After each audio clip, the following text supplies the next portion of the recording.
하면 이런 얘기입니다. 이스라엘 이제 모든 지파 장로들이 헤브론에 있는 다윗에게 찾아왔습니다.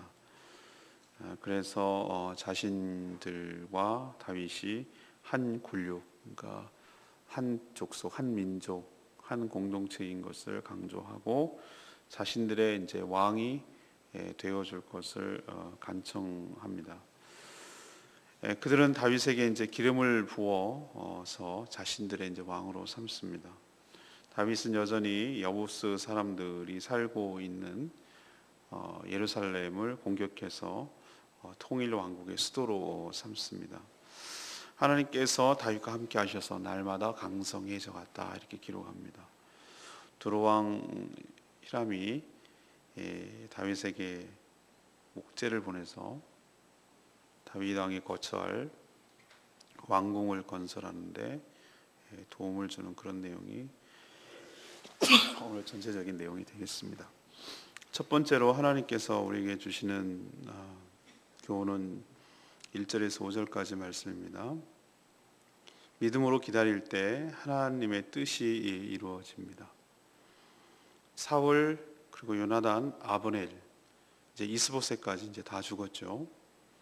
그렇지만 다윗은 이스라엘 백성들을 무력으로 공격해서 제압함으로 그들의 왕이 되려고 하지 않았습니다. 그는 기다렸습니다. 인내는 하나님의 약속을 굳게 믿는 자만이 할 수 있는 적극적인 신앙 태도라고 제가 말씀드렸습니다. 믿음이 있기 때문에 기다리는 것이죠. 인내하는 것이 안 믿는 사람이 보기에는 답답해 보이고 고지식해 보이고 융통성 없어 보이고 무능해 보이고 이렇게 비춰지는 것이에요. 그러나 인내야말로 정말로 믿음이 있는 자만이 할 수 있는 것이에요. 여러분 잘 아시죠? 춘향전에서 성춘향이가 왜 그런 모진 핍박과 고통과 회유에도 안 넘어가고 정절을 지키며 변사또의 수청을 거절하고 지켰습니까? 믿음이 있었기 때문이에요.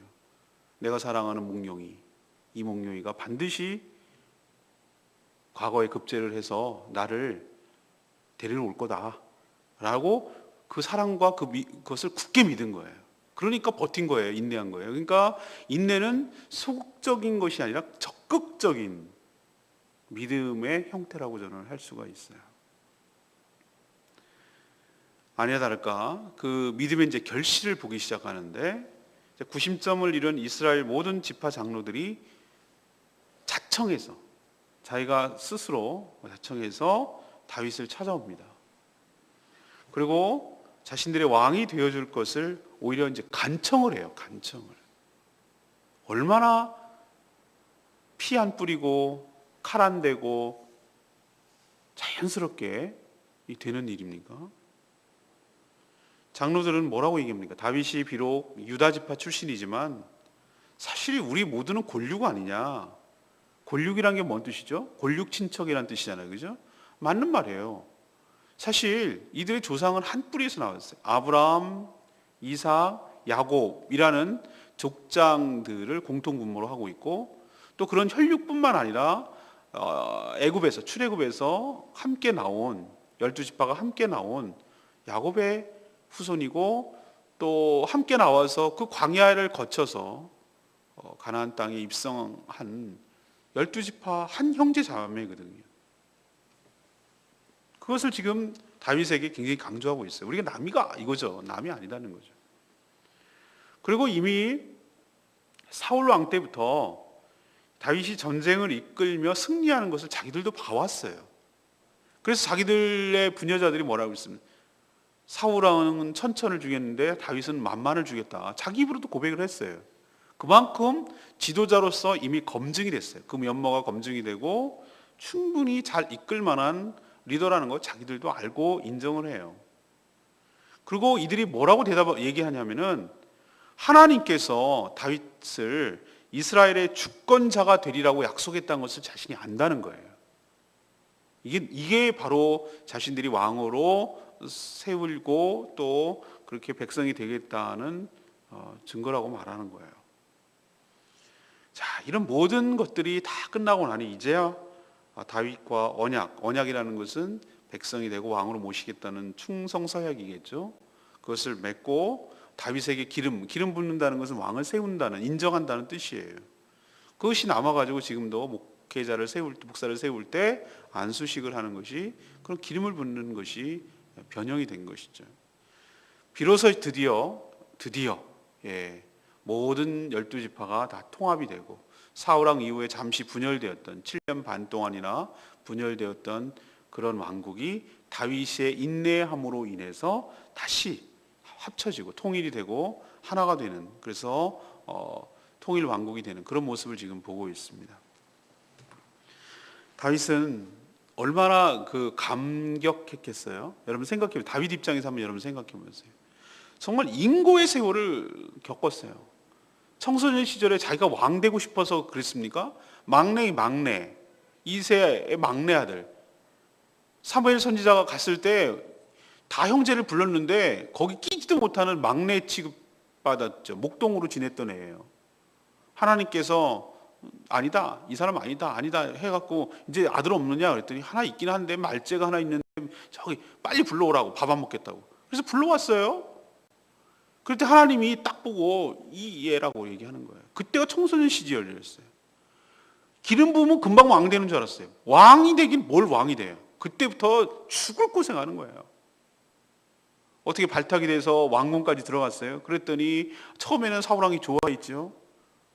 하프도 잘 키고 전쟁도 잘하고 결정적으로 골리앗을 이겨가지고 나라를 구하고 말이죠. 얼마나 잘 예뻐했겠어요. 근데 가만히 얘기 들어보니, 아니 이게 건방지게 지가 사람들이 따른단 말이에요. 더 백성들이 얼마나 또 이게 사울이 열등감에 사로잡혀가지고 그때부터 죽이려고 덤비고 사사건건 찾아대고 나라인은 안 보고 오로지 다윗 죽이려고 덤볐어요. 블레셋에 도망가서 침 질질 흘리면서 미친 척하고 별의별 일 다 당했습니다. 그 험한 걸 다 고생하고 나서 왕이 될 수도 있었잖아요. 무력을 할 수 있어요. 그런데도 또 7년 반을 기다려야 되는 거예요. 유다 지파 왕이 되는 거로. 그 모든 것들 믿음으로 인내하고 또 인내하고 또 인내하고 또 기다렸을 때 하나님께서 마침내 그 믿음의 결실이 무엇인지, 믿을 때 하나님께서 어떤 축복을 주시는지, 믿음의 결과가 무엇인지를 다윗을 통해서 우리에게 뚜렷하게 보여주는 줄로 믿습니다. 믿음은 결코 헛된 일이 아니고, 믿음은 결코 허망한 일이 아니고, 믿음은 결코 의미 없는 일이 아니라는 거예요. 바라는 것들의 실상이요 보지 못하는 것들의 증거인 줄로 믿습니다. 수많은 믿음의 선진들이 믿음으로 살다가 믿음으로의 결실을 얻고 믿음으로 승리한 것을 볼 수 있어요. 다윗도 믿음으로 인내하고 믿음으로 기다리고 그 하나님의 약속을 끝끝내 붙잡고 기다렸을 때 하나님 그것을 외면하지 아니하시고 그 믿음의 결실을, 그 믿음의 성취를, 그 믿음이 완성되는 것을 우리에게 보여주고 있습니다. 우리도 동일할 줄로 믿습니다. 그러니까 믿음을 가지고 기다리는 것이 필요해요. 믿음으로 승리하시는 저와 여러분 되기를 소망합니다. 두 번째 얘기는 6절에서 9절까지 말씀이에요. 믿음으로 나아갈 때 하나님이 승리를 주십니다. 다윗은 통일 왕국의 왕으로서 이제 유다 지파의 수장을 넘어서 이스라엘 전체의 왕으로서 새로운 면모를 보일 필요가 있어요. 그죠? 이제 왕이 됐는데 유다 지파가 아니라 새로운 왕이기 때문에 헤브론에 머물면 안 돼요. 헤브론은 유다 지파의 수도이거든요. 거기에 머물렀으면 여전히 유다 지파만 챙기고 생각하는구나 라고 생각하지 않겠어요? 이럴 때는 어떻게 됩니까? 수도를 옮겨야 돼요. 모든 이스라엘 백성들을 아우를 수 있는 상징적인 것이 필요해요. 그걸 천도라고 말하죠. 수도를 옮기는 것을. 지금까지 예루살렘 지역, 지금은 예루살렘이 이스라엘의 수도인 것처럼 됐지만 다윗 왕까지 전까지만 해도 분명히 가나안 땅 한 복판에 있는 땅임에도 불구하고 가나안 족속인 여부스 족속이 여전히 살고 있었어요. 물리치지 못했어요. 그러니까 이거 보면 알아요. 사사시대 500년이 지나면서도 여전히 이스라엘 백성들은 가나안 정복을 완벽하게 끝낸 게 아니었어요. 이렇게 부분적으로 이방 민족이 살고 있는 거예요. 근데 여부스 족속이 실질적으로 장악하며 살고 있는 이유가 있었어요. 이게 난공불락의 성이었어요. 한 번도 함락된 적이 없어요. 거기가 올라가서 싸우기에는 너무 힘드니까 엄두를 안 내고 안 싸우니까 계속 그게 남아 있었던 거예요. 근데 이 예루살렘이 어떻게 중요한 위치냐면은 바로 유다와 베냐민 지파의 경계선에 있었어요. 그리고 만약에 유다에서 베냐민으로 넘어가려면은 여기를 근처를 지나가야 된단 말이에요. 근데 여기 때문에 늘 걸림돌이 되고 피해야 되고 이런 상황이 되는 거예요. 그리고 일로 옮겨야 전체 이스라엘을 아우른다는 느낌을 주기 때문에 수도로 삼기에 또 난공불락의 성이면 빼앗기만 하면은 또 지키는데 유리하잖아요. 그래서 여기를 수도로 자리 잡기로 마음을 먹었는데 이걸 공략하기가 보통 어려운 게 아니에요. 그래서 다윗이 이제 공격에 나섰는데 여부수 족속이 자신들을 공격하는 다윗을 보고 엄청나게 모욕하고 조롱했어요. 뭐라고 모욕했는지 아십니까? 예? 거기 장애인들 표현을 썼죠, 그죠? 이리로 올라오지 못하리라. 6절의 표현이 있잖아요. 맹인과 다리 저는 자라도 니까지 것을 물리칠 것이다. 이렇게 큰 소리 쳤어요. 왜 그러냐면 지금까지 함락된 적이 없고 수많은 공격에도 버틴 천의 요새였기 때문에 그래요. 그런데 다윗은 기발한 공격 방법을 씁니다. 정면으로 공격하는 것이 아니라 그 다윗 지금은 이제 예루살렘이죠. 예루살렘 성으로 들어가는 물길이 있었어요. 물길. 그 수로를 통해서 들어가도록 했어요. 그 수로는 물만 들어가는 줄 알았더니 사람이 겨우 한 명, 두 명 빠져나갈까 말까 하는 물길인데 그 안은 성 밑으로 올라가는 그 성으로 군사들을 집어넣었어요. 그래서 거기로 올라가가지고 마치 트로이 목마처럼 거기로 올라가가지고 예루살렘을 함락시켰어요. 어떤 지파의 도움도 받지 않았어요. 그래서 그 성을 점령하고 그래서 자신이 점령했기 때문에 뭐라고 그랬어요? 다윗성이라고 불렀어요. 그때부터 예루살렘은 지금까지도 이스라엘의 실질적인 수도로서 자리매김합니다. 오늘 두 번째로 우리에게 도전 주시는 말씀 뭡니까? 하나님을 믿고 나가면 어떤 난공불락의 장애물이 있다 하더라도 그것을 물리치고 그것을 넘어뜨리고 그것을 무너뜨릴 하나님께서 지혜를 주실 줄로 믿습니다. 승리를 주실 줄로 믿습니다. 하나님이 지혜를 주신다고요. 이걸 어떻게 하지? 남들은 불가능해. 이건 말도 안 돼. 지금까지 버틴 게 어떻게 버티는데? 라고 생각하는 그것을 하나님께서 지혜를 주셔서 그 수로로 들어갈 생각을 어떻게 했대요? 그래서 글로 들어갔어요. 우리도 하나님을 믿고 의지하고 기도하고 나아가면 하나님께서 그 길을 보여주시고 이길 수 있는 길을 보여주시고 승리할 수 있는 길을 보여주실 줄로 믿습니다. 그래서 지혜가 생기는 거예요. 저도 어떨 때 목회적인 아이디어 어떤 것을 판단할 때 언제 많이 아이디어가 떠오르고 생각이 나냐면은 기도할 때 많이 떠올라요. 그 문제를 놓고 하나님 앞에 간절히 기도하고 그것을 생각하고 간절히 기도하고 있어요. 그러면은 남들이 보면 멍 때리는 것 같아요. 근데 그 문제를 놓고 하나님 앞에 가만히 있으면 하나님께서 순간적으로 확 스쳐가는 아주 스쳐가는 그런 게 생겨요. 훅 하고 들어오는 거가 있어요. 생각지도 못했는데 훅 하고 들어오는 게 있어요. 그걸 또 훅 들어오는 것을 딱 잡고 또 앉아서 생각을 해봐요. 그거 갖고 하나님 원하시는지 붙들고 하면은 그걸 자꾸 붙들면은 하나님이 기뻐하고 좋아하실 것 같아요. 그런 믿음을 가지고 그것을 행하면은 정말로 안 풀렸던 것도 풀려나가고 지혜가 생기는 것이 있어요. 근데 그런 것 없이 하던 대로 하지 또는 내지는 그냥 즉흥적으로 감정적으로 어떤 일을 하면 안 되는 경우가 많아요. 그래서 하나님 앞에 기도하고 묻고 그러면 하나님께서 지혜를 주신다고요. 여러분도 기도하는 가운데 하나님이 주시는 지혜로 행함으로 승리하시는 복된 인생 되기를 축원합니다. 세 번째 10절에서 12절까지 말씀이에요. 믿음으로 다스릴 때 하나님이 축복해 주실 줄로 믿습니다. 다윗이 승승장구하며 이스라엘의 전무후무한 성군, 그런 왕이 된 비결은 딱 하나 있어요. 하나님이 그에게 복을 주셨기 때문인 줄로 믿습니다. 10절 말씀 보세요. 우리 같이 읽어볼까요? 10절 말씀은 너무 중요한 말씀이고 요절 말씀이기 때문에 오늘의 키버스 핵심 구절이에요. 한번 읽어볼까요? 시작.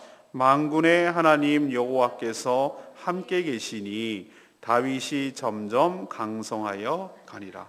아멘. 아멘이에요. 아멘. 만군의 하나님 여호와께서 함께 계시니 다윗이 점점 강성하여 가니라. 오늘 8불칠 노릇을 한번 해야 되겠는데, 방금 전에 가장 또 슬픈 소식 하나, 기쁜 소식 하나 들었어요. 오기 직전에. 슬픈 소식은 우리 이열아 성도님이 친정아버지가 갑자기 돌아가신 거, 사고로. 그래서 그게 좀 지금 막 기도 많이 해야 되고 어떻게 해서 도와줘야 될지, 그게 하나 슬픈 소식. 하나 기쁜 소식은 우리 딸 얘기예요. 우리 규희가 뭐 스포츠 코롱에서 해마다 그 오지 답사를 20일 동안 해외로 보내는 게 있어요. 팀이 그걸 자기가 스폰서를 내줘가지고 하는데 경쟁률이 만만치가 않아서 720명이 지원을 했어요. 720명. 서류 심사 뭐 이런 것에서 떨어져 가지고 160명을 추렸대요. 그래서 지난 연휴 동안에 4박 5일 동안 끌고 다니면서 면접 겸 실습 겸 산악 행군 겸 이런 것들을 한 거예요. 근데 160명이 2차 되는데 최종적으로 붙은 거는 33명이에요. 근데 붙었어요. 오늘 직전에 얘기 들었어요. 너 진짜 대단하다. 너 어떻게 됐는지. 한 팀이 20명씩 움직였는데 4명 됐대. 여자 2명 중에 자기가 된 거래요. 그래서 걔가 어디가 되냐, 멕시코에서부터 미국까지 횡단하는 것을, 걸어서 횡단을 20일 동안 하는 것을 7월 달에 가게 됐어요. 모든 스폰서를 다 대주고. 그래서 내가 참 너 대단하다. 그런데 뭐라고 제가 그 말이 대단하다는 게 아니라 걔 입에서는 나는 근데 아빠 왜 됐는지 모르겠어요. 근데 하나 알겠어요. 이걸 남들은 운이라고 그러는데 저는 은혜라고 생각해요. 이렇게 얘기하는 거예요. 자기는 왜 됐는지 모르겠다는 거예요. 근데 가만 생각해 보면은 하나님께서 날 도와주신 것 같다는 거예요. 그래서 제가 이렇게 집사람 나랑 똑같이 고백을 하는데, 은혜를 입는 자 앞에는 당할 자가 없어요. 하나님이 함께 하시는 것이, 임재하는 것이 가장 큰 은혜인 줄로 믿습니다. 하나님께서 그 마음에 귀하게 보시고, 중심을 귀하게 보시고 하나님께서 복을 내려주시는 것을 저는 자녀들을 통해서 많이 봐요. 은혜가 이런 거구나.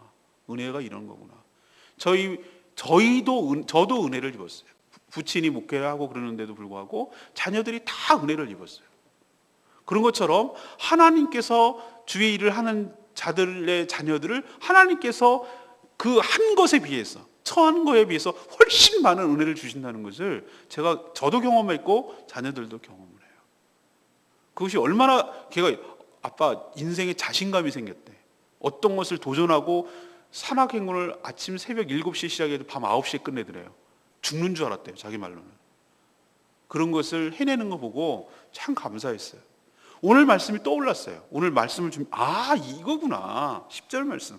만군의 하나님 여호와께서 함께 계시니 다윗이 점점 강성하여 가니라.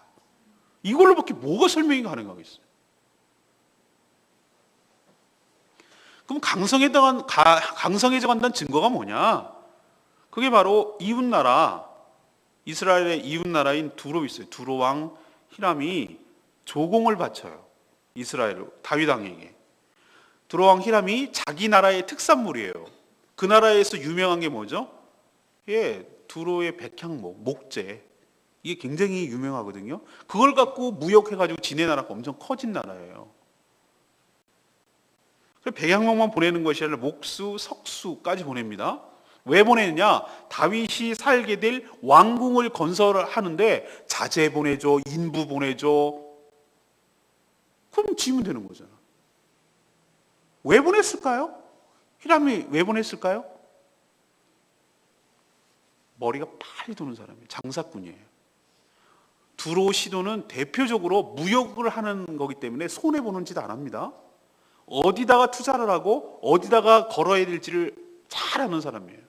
그 냄새를 기가 막히게 잘 맡는 사람이에요. 장사꾼이에요. 어디가 가야 자신들이 이득이 있다는 것을 누구보다도 잘 아는 사람이에요. 왜 그러면 이걸 보냈을까? 딱 알아본 거예요. 이방인인 그 사람도 봐도 저 다윗 왕이 섬기는 하나님 여호와라는 분, 저 이스라엘 백성들이 섬기는 여호와라는 분은, 그 신은 보통이 아니다 말이지. 저분이 다윗을 저렇게 없는 가운데도 기적적으로 은혜를 베풀어서 왕으로, 이스라엘 왕으로 삼은 것을 보고, 또 그의 백성인 이스라엘 위에서 그 나라를 높이실 것을 너무나 확실하게 알았기 때문에 이런 나라랑 잘 지내야 되겠다. 적어도 척지면 안 되겠다. 장사꾼들은 그게 느껴지잖아요. 그러니까 어떻게 됩니까? 저렇게 선대하고 그 목재며 인부며 다 보내서 왕이 살 왕궁을 건설해 주는 거예요.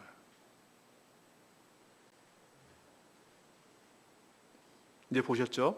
믿음으로 하나님 말씀에 순종하고 하나님의 약속을 굳게 믿고 믿음으로 인내한 자에게 어떤 축복이, 어떤 실질적인 복이 따라오는지 여러분이 보신 줄로 믿습니다. 근데 자꾸 여러분들이 목재, 인부 뭐 이런 것들 온다고 자꾸 가시적으로 오는 것만 축복이라고 생각할 수 있는데 아니요. 꼭 그런 것만 아니에요. 제가 여러분들을 자꾸 좁혀서 이렇게 복을 갖다가 이렇게 제한하지 않기를 원합니다. 하나님의 축복은 다양한 경로로 와요.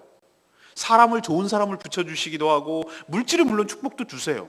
근데 정말로 하나님께서 높여주시는 것을 알 수 있어요. 우리가 높아지려고 높아지는 건 아닙니다. 하나님께서 존귀하게 하시고, 그의 삶을 통해서 축복이 흘러가게 하시고, 그의 삶을 하나님께서 높여주시고, 그래서 하나님이 함께 하셨다는 것을 인정하게 만들고, 그래야 하나님이 영광 받으실 거 아니에요. 그 삶을 통해서. 그런 축복이 믿음으로 사는 자에게 이렇게 임하게 된다는 것을 우리에게 분명하게 보여주는 줄로 믿습니다. 복은요, 하나님께서 우리가 예측하지 못할도록 복을 주세요. 생각지도 않았는데요. 맞아요. 하나님의 축복은 생각지도 않게 오는 거예요. 이런저런 경로를 통해서 하나님이 주세요. 그건데 어떻게 하겠어요? 어떤 사람은 축제삭자 해가지고 이만큼 얻는 사람이 있어요. 자기 주먹 믿고 살아가는 사람들은 출동, 살동, 밤잠 못 자고 아침부터 저녁까지 일하고 해야 겨우 먹고 사는 사람들이 있어요.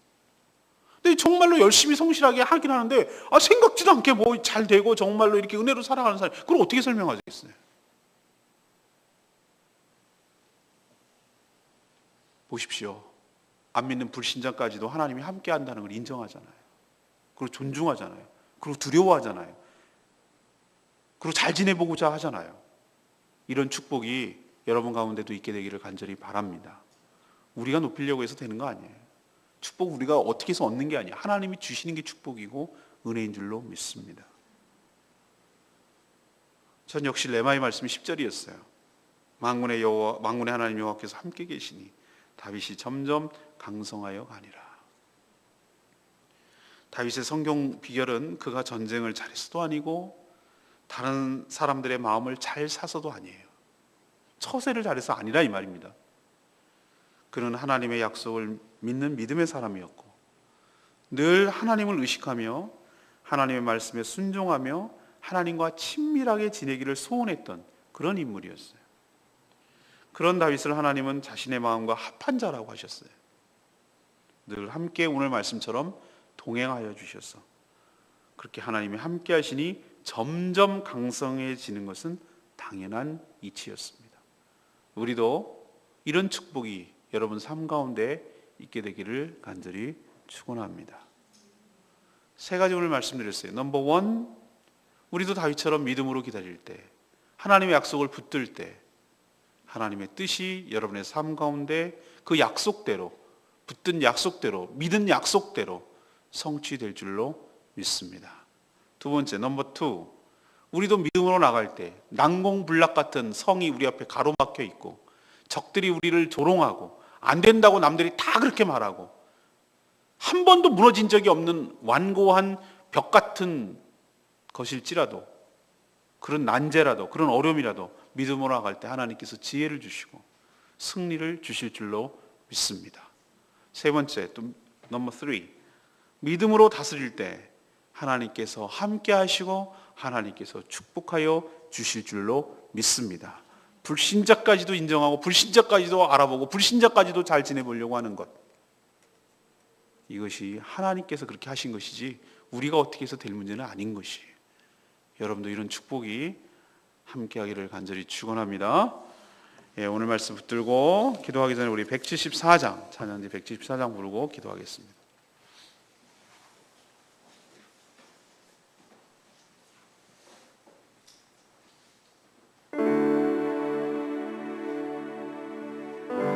하나님은 너를 만드시고 너를 가장 많이 알고 계시고 그의 잠이 무궁하며 그의 성실 날마다 새로워 그의 사랑 끝이 없다. 우리도 믿음으로 고백하겠습니다. 하나님이 너를 만드시고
나를 절대 포기하지 않으시고 나를 쉬지 않고 지켜보시는 하나님, 나를 향한 그분의 생각은 생수하고 나를 향한 그분의 자비는 무궁하고 나를 향한 그분의 성실하심은 날마다 새롭고 그의 사랑은 끝이 없음을 고백합니다. 다윗이 그랬다면 다윗이 믿는 그 하나님이 우리가 믿는 그 하나님이라면 우리도 그런 은혜와 축복이 있게 될 줄로 믿습니다. 그러기 위해서 하나님 다윗처럼 믿음으로 살아가는, 약속을 신뢰하는, 믿기 때문에 인내하는, 끝까지 자기 방법을 버리고 하나님의 방법을 취하려고 하는 믿음의 사람 되게 하여 주시옵소서. 그 믿음의 결실이 무엇인지 우리도 경험하게 하여 주시옵소서. 다 같이 주여 외치며 하나님 앞에 나가며 기도하기를 원합니다. 주여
하나님의 때와 하나님의 방법대로 이루어지기를 믿음으로 인내하며 기다리게 하여 주시옵소서. 자기 힘과 능력을 믿고 서두르고 자기 방법대로 행하지 않게 하여 주시옵소서. 믿음으로 인내하는 자에게 반드시 그 약속대로 성취될 줄로 믿습니다. 다윗이 비록 인고의 세월을 겪었지만 결국은 약속대로 이스라엘의 왕으로 세워지는 것을 보고 저희도 인고의 세월을 겪을지 모르지만 믿음으로 살아갈 때 최후 승리를 주실 줄로 믿습니다. 또한 믿음으로 도전하며 하나님이 함께 하셔서 승리도 주시고 크신 복도 주실 줄로 믿습니다. 안 믿는 불신자까지도 하나님이 함께 하시며 하나님이 축복하셨음을 인정하게 될 줄로 믿습니다. 주님 은혜로 살아가게 하시고 믿음으로 사는 저희들 되게 하여 주시옵소서. 오늘도 간구하는 모든 기도 주님께서 응답해 주시기 원하옵고 예수 그리스도 이름으로 기도합니다. 아멘.